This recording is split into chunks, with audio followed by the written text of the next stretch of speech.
Hi Fishbowl fans, this is Jean with Terabyte Solutions, and today's topic is user rights.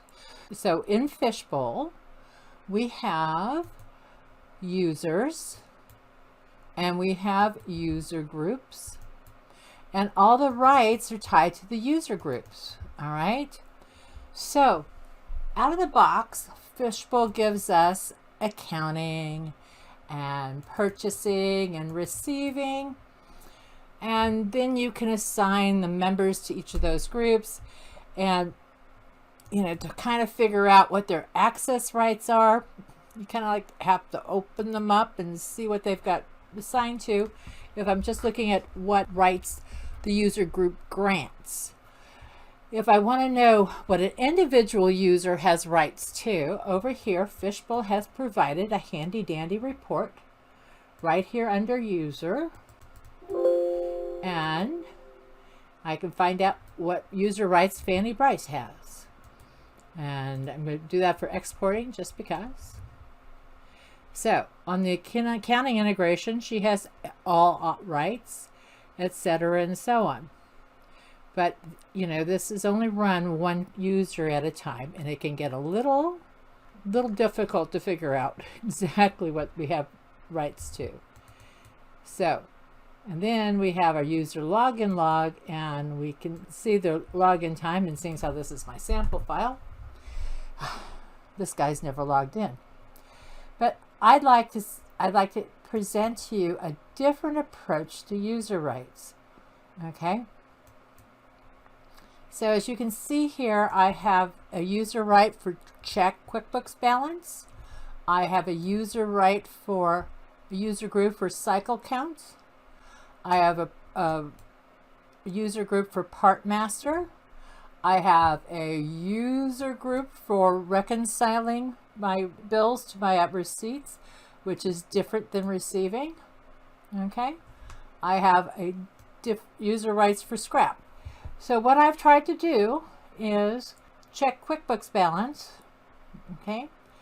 The only rights that this has at all are under sales order. They have quote unquote accounting access on the sales order, which allows them to use the button check customer's balance in QuickBooks. Yeah, I have a client for whom that was a secured right that they wanted to make sure they had. All right. If I come over here to setup, there's some other things that I consider to be sensitive, like who has the rights to cycle count.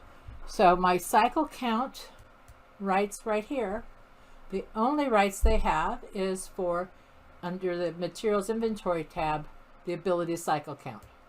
And I'm only going to give that to one or two people because human nature often takes over and we cycle count when we really should be like catching up on our receiving, etc. and so on, or finishing a work order. So I consider this to be a critical user right. So I want to limit the number of people who can do any of those transactions. And then I do the same thing with scrap.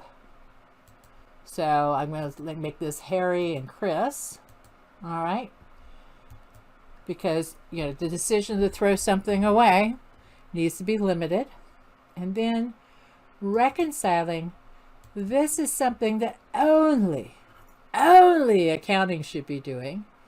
This is an accounts payable function within Fishbowl. And trust me, I have blogs ad nauseum on this subject. And so what the reconciling gives me access to is down here under receiving. Okay. This one's not filled out yet. Shame on me. So let's fill it out. So I should be able to see I can go full rights here and then take away what I don't want. So my accounting people probably shouldn't be rejecting. They shouldn't be doing the receiving either. Okay. Nobody should be messing with my module options. Okay. But I don't want them to do the item reconcile because that tab screws thing up. I don't want them to do item receiving. I don't want them to do fulfillment. Okay. I want them to do my reconcile function, which is this right here. So this is what accounting gets in that receiving window, and that's the save. So what I do is I can take these very specific rights. I can add the employees I want to have to do just that task. Recently, as most of us know, there's kind of an issue with each and fractions. So I had a co-packer that was doing cake mixes, and all of their bills of materials, all of their formulas, everything's in pounds. And somebody came in here to unit a measure and said 1 each equals 1 pound, which broke all of the recipes in the entire system. So we had to make a new file because of the evils of each. I would consider the who gets a setup unit of measure conversions to also be a sensitive issue. Other things I do is separate groups.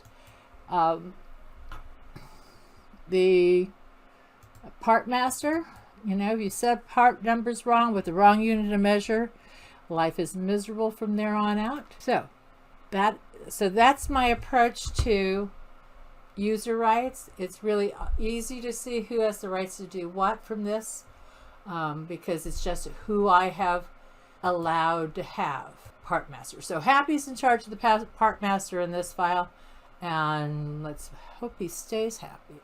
Thank you very much for viewing this video, and we at Terabyte Solutions are a full service Fishbowl support firm. So we would like to help you with your Fishbowl issues. Give us a ring at 949-645-1019, and we will be happy to help. Thank you very much. Bye.